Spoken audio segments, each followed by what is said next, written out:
Au fait, c'est quoi le problème? Notre problème, c'est le péché. Jésus leur montre et dit non. Le problème, ce n'est pas seulement l'adultère.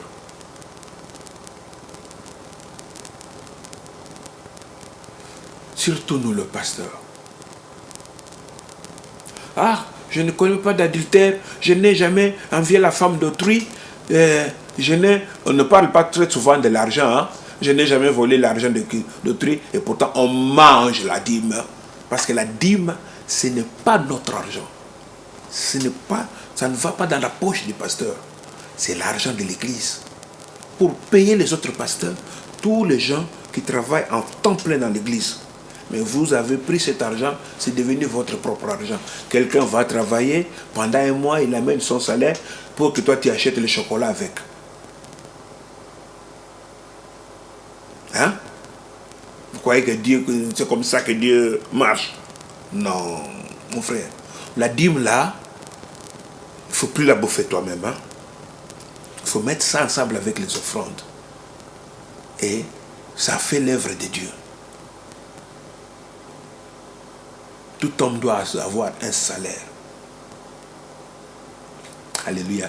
Même encore, on ne parle pas de ça. Ah, je ne connais pas l'adultère. Vous m'avez vu dans les concerts, je n'ai touché à aucune femme. Hein? Mais tu mens. Facilement comme ça. Aussi au vu de tout le monde. Tu bouffes l'argent, des dîmes, tu fais ceci, tu es rancunier. Là, il n'y a pas de problème. Oui, mais comme tu ne commets pas l'adultère, tu es sans. Jésus lui dit, il n'y a pas que ça. Hein? Il n'y a pas que l'adultère, la colère, la jalousie. Tout ça sont des péchés. Maintenant, ils avaient tous oublié ça. Ils ne voyaient que le péché de la pauvre femme. Jésus leur dit, mais vous tous, vous êtes des pécheurs. Hein? Vous tous, vous êtes des pécheurs, sans exception. La Bible dit, accusés par leur propre conscience. Alléluia. Je bénis le Seigneur que nous avons une conscience.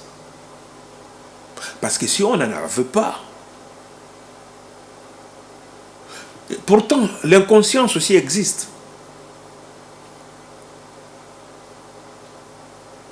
L'inconscience, c'est comme un mort. Hein. Il se souvient de rien. Quelqu'un qui est tombé évanoui, qui a perdu connaissance. Il est inconscient. Il ne sait pas ce qui se passe. Vous l'amenez à l'hôpital lorsqu'il se réveille, il dit, je suis Hussein. Qui m'a amené ici? Il se souvient de rien, ce qui se passait. Pendant tout ce sommeil, il ne se rappelle de rien. Mais les gens qui l'avaient vu tomber peuvent lui raconter cela. Hein. Lui dire, non, regarde, tu es tombé par terre. Ah bon? Je suis tombé. Et c'est le travail du Saint-Esprit. Il va un jour toucher un pasteur. Il va prêcher sur tout ce que tu dis que tu ignores, tu ne savais pas que ce sont des péchés. Il va prêcher sur cela et tu vas dire que voilà, on a raconté ma vie à ce pasteur-là. Non, c'est le Saint-Esprit qui veut que tu sors de l'inconscience. Et il y a aussi le subconscient. Des choses que tu as fait que tu as oubliées. Tu penses que ça n'existe pas. Le Saint-Esprit ira fouiller dedans et va le mettre à jour. C'est son travail.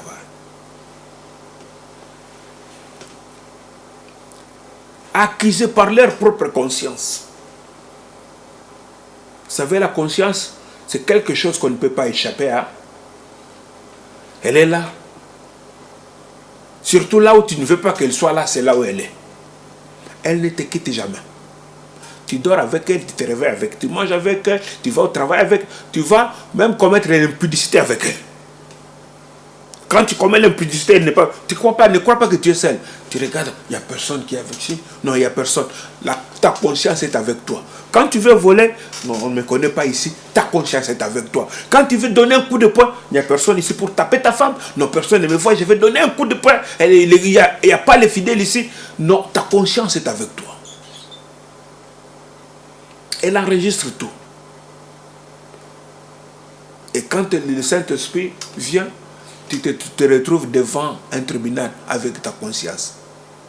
Elle te dit, tu as fait du bien, tu as fait ceci, c'est du bien, ça c'est mal.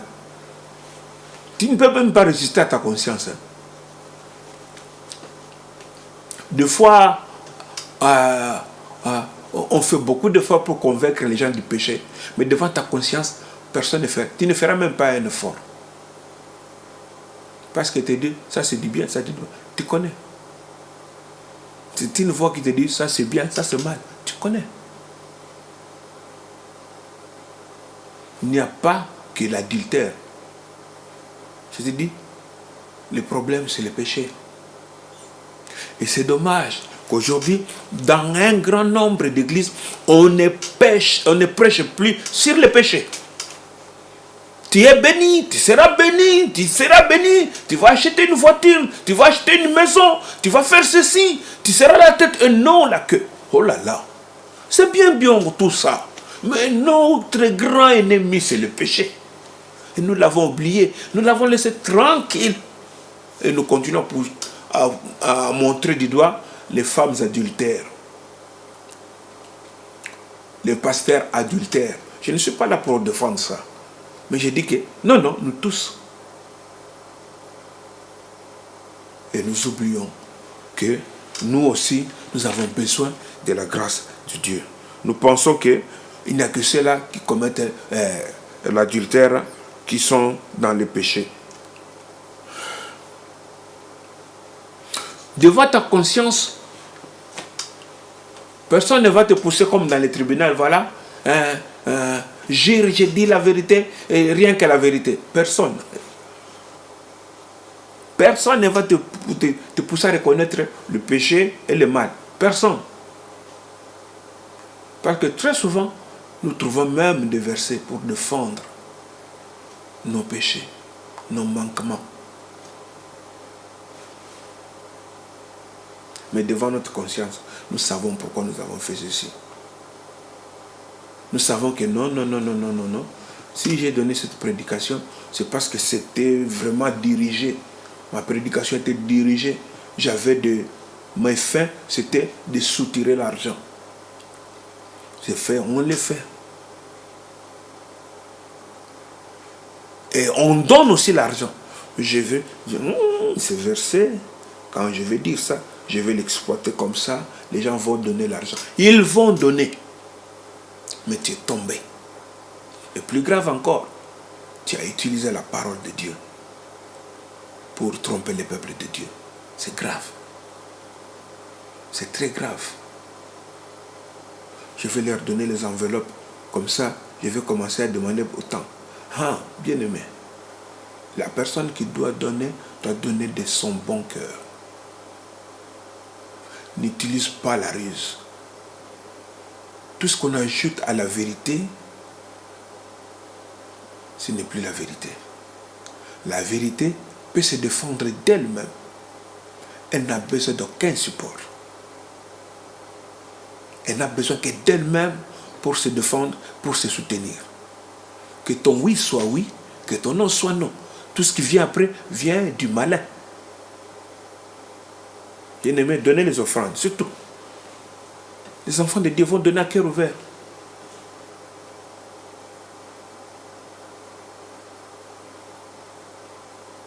Alléluia. Alléluia. Alléluia. Nous ne devons pas diriger la parole de Dieu dans le but de soutirer quelque chose aux enfants de Dieu. C'est très grave. C'est très grave. Et devant notre conscience, nous ne pouvons pas les nier. Nous pouvons bien donner des versets, expliquer ceci, mais si nous avons fait ça avec un mauvais but, notre conscience nous reprochera. Personne n'est épargné. Nous devons en être conscients, les enfants de Dieu. Dieu nous aime. Dieu nous aime. Et il est fidèle. Nous devons aussi être fidèles envers notre Dieu. Jésus dit à cette femme, va et ne pêche plus. Il ne lui a pas dit, va et ne pêche pas. Ne pêche plus. C'est-à-dire,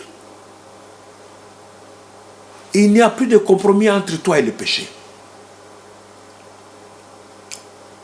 Nous ne devons pas haïr les hommes, les péchés. Nous ne devons pas haïr les pécheurs, mais les péchés.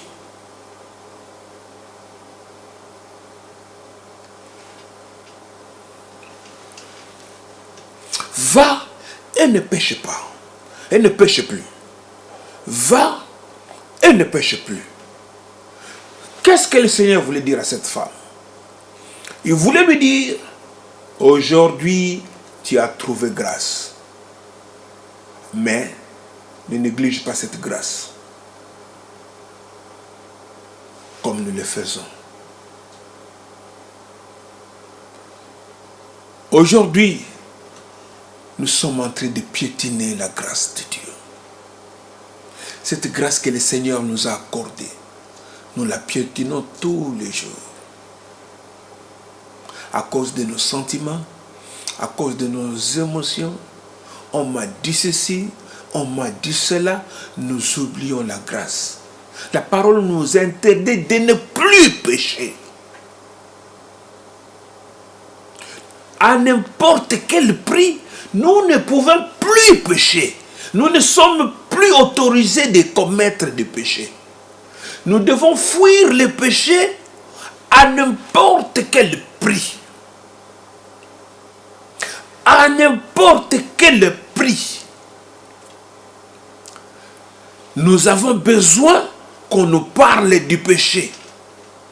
Parce que si on ne nous parle pas, on va se retrouver en plein péché sans le savoir. Comme ces pharisiens qui appliquaient la loi, ignorant eux-mêmes qu'ils sont des pécheurs. Parce que la loi, nous l'avons seulement pour les autres. D'abord, pourquoi la loi a été donnée? La loi a été donnée afin de nous faire découvrir notre état. Parce que s'il n'y avait pas la loi, je n'allais pas savoir que je suis pécheur. C'est à cause de la loi que je sais, oui, je suis pécheur. S'il n'y avait pas de loi, je n'allais pas me condamner. Donc, pas besoin d'un sauveur. La loi me ramène à Jésus. Ne m'éloigne pas de Jésus, mais me ramène à lui. Maintenant, je suis pécheur. Par la loi, je reconnais. Oh, je n'arrive pas à me délibérer du péché. En tout cas, j'ai besoin d'un sauveur pour me libérer du péché. Voilà pourquoi la loi a été donnée. Pour que nous, les hommes, nous puissions comprendre que nous avons besoin d'un sauveur. S'il n'y avait pas de loi, on allait tous te prendre pour des saints. Maintenant que nous sommes sous la grâce, nous ne devons pas pétiner cette grâce en vivant dans les péchés. C'est une confusion totale. Ou nous avons compris la grâce, ou nous ne l'avons pas comprise. Nous devons faire attention sur ces deux choses. Comprendre pourquoi la loi a été donnée. Quels ont été les effets de la loi en nous? La loi, les effets de la loi nous ramènent à Christ, c'est-à-dire à un besoin d'un sauveur pour nous libérer du péché. Personne ne peut comprendre la loi si il n'a pas compris la grâce.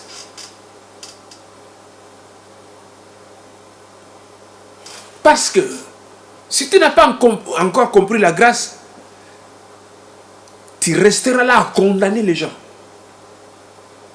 Toujours condamné. Toujours condamné. Tu penses que toi tu es sauvé, c'est par ta propre force.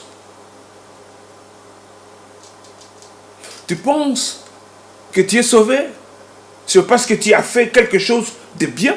Qu'est-ce que tu as fait à Dieu pour qu'il t'accorde sa grâce? Rien. Absolument rien. Rien du tout. Jésus dira à Pierre, ce ne sont ni la chair qui t'ont révélé cela, ni le sang, ni la chair, mais mon Père. Personne ne peut venir à moi si cela ne lui a été donné par mon Père. Donc une grâce. Et si on comprend la grâce, je dis, ouh, maintenant je comprends pourquoi la loi a été donnée. Donc pour très bien comprendre la loi, je dois comprendre la grâce. C'est pourquoi ces hommes, ils étaient là tout le temps condamnés. Mais celui qui reçoit la grâce ne condamne plus. Il commence à aimer. Il a la compassion des autres, comme Étienne. Il a compris la grâce maintenant. Voilà, on est en train de les lapider. Mais qu'est-ce qu'il dit? Il dit, Père, pardonne-leur, car ils ne savent ce qu'ils font. Pas de condamnation. On était en train de les tuer. Mais toi seulement parce qu'on a dit que tel est sorcier de ta vie, tu les haïs. Tu ne peux même pas saluer cette personne. Mais, Étienne priait pour ceux qui les lapidaient. Il priait. Il dit, Père, pardonne-les car ils ne savent ce qu'ils font. Étienne. Pourquoi? Il avait compris la grâce. La grâce te pousse à aimer les pécheurs, à avoir de la compassion pour ceux qui ne connaissent pas encore Christ. Pour les sorciers, tu as leur compassion parce que tu as compris la grâce. Parce que tu as dit, c'est une faveur que Dieu m'a faite. C'est une faveur imméritée. Je ne dois pas m'enorgueillir. Alors je dois avoir compassion de ceux qui n'ont pas eu cette occasion. Parce que je ne suis pas spécial. Je n'ai rien fait à Dieu pour qu'il m'accorde cela. C'est une faveur imméritée. Ce n'est pas un salaire. Ce n'est pas par notre force. Ce n'est pas un droit. Parce que j'ai été juste. C'est pourquoi Dieu m'a donné grâce, sa grâce. Non. La Bible dit, tous ont péché et sont privés de la gloire de Dieu. Et si aujourd'hui, nous pouvons participer à la gloire de Dieu, ce n'est pas par notre force, c'est une simple grâce. Donc, on ne peut pas très bien comprendre la loi si on n'a pas compris la grâce. Et on ne peut non plus comprendre la grâce que si on a été sous la loi. Alléluia. On ne peut non plus comprendre la grâce que si on a été sous la loi. Parce que si je n'ai pas été sous la loi, pourquoi aurais-je besoin d'un sauveur? Parce que beaucoup de gens pensent que cette histoire de loi ne leur concerne pas. C'est une histoire de juifs. Mais qu'est-ce que cela a à voir avec moi? Donc une telle personne ne pourra jamais comprendre la grâce. C'est pourquoi, lorsqu'il vous voit en train de danser pour le Seigneur de louer, il se dit, mais ces gens sont malades ou quoi? Parce qu'il ne se condamne pas lui. Il est content, il est tranquille, il aime la vie qu'il mène, il ne se reproche de rien. Bon, je n'ai de problème avec personne, je vis honnêtement, je ne vole pas, je ne prends pas la femme de tel ou tel. Bon, moi je suis sans péché, je suis bien. Donc il n'a pas de condamnation, il ne se condamne pas. Donc il ne peut jamais comprendre la grâce. Que lorsqu'on a été sous la loi, c'est-à-dire, oh, je ne peux pas me libérer de moi-même.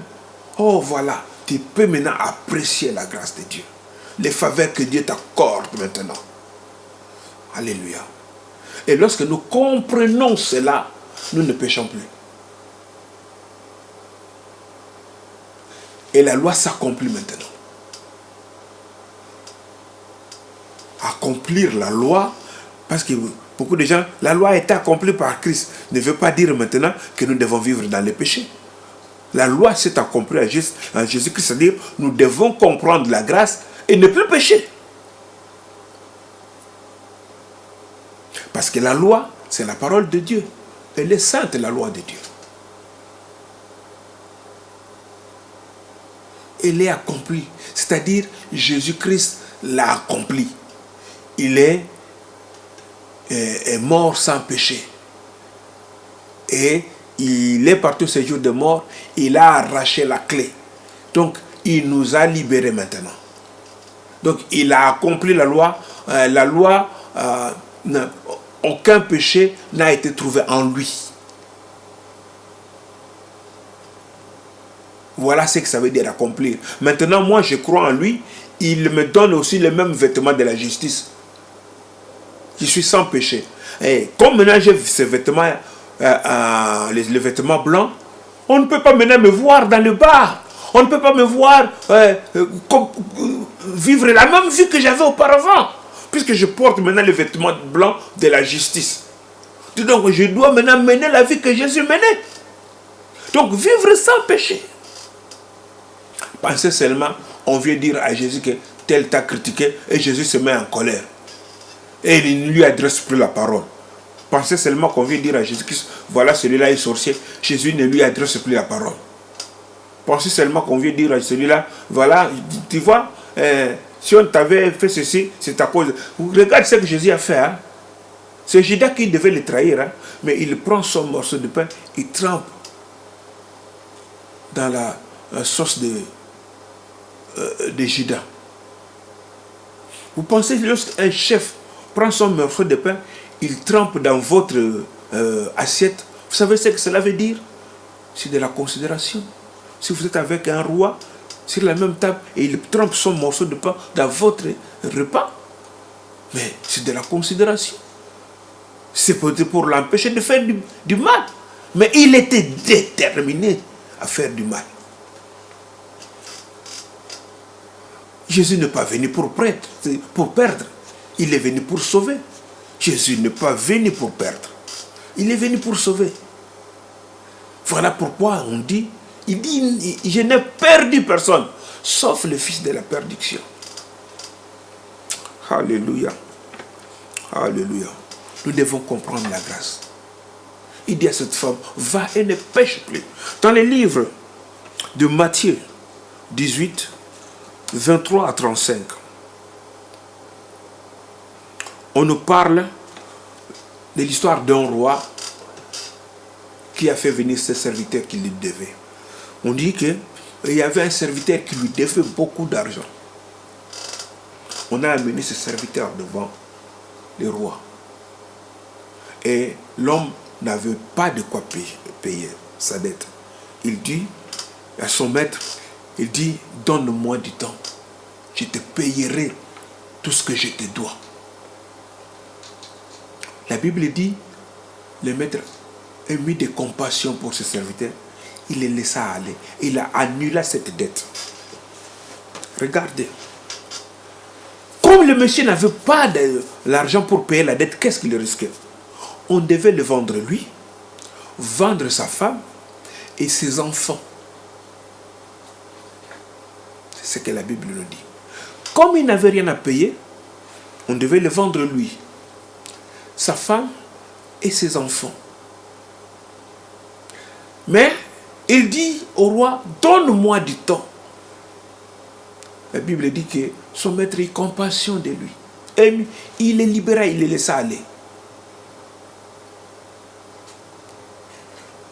Juste après qu'il est sorti de son maître, il croise quelqu'un qui lui devait une petite somme d'argent. Il lui dit, où est mon argent? Le monsieur lui dit, je n'en ai pas. Donne-moi du temps, je te paierai ton argent. Sois patient avec moi. La Bible nous dit, il tombe sur lui, il se met à le cogner, et à l'étrangler, il l'amène en prison, il le fait arrêter jusqu'à ce qu'il paye sa dette. Les gens qui ont vu comment le roi a eu compassion de lui font dire au maître, mais voilà le monsieur que vous avez libéré ici tout à l'heure, regarde ce qu'il a fait. On le fait venir, dit, le roi dit, tu vas maintenant tout payer. Pourquoi? Il n'avait pas compris la grâce.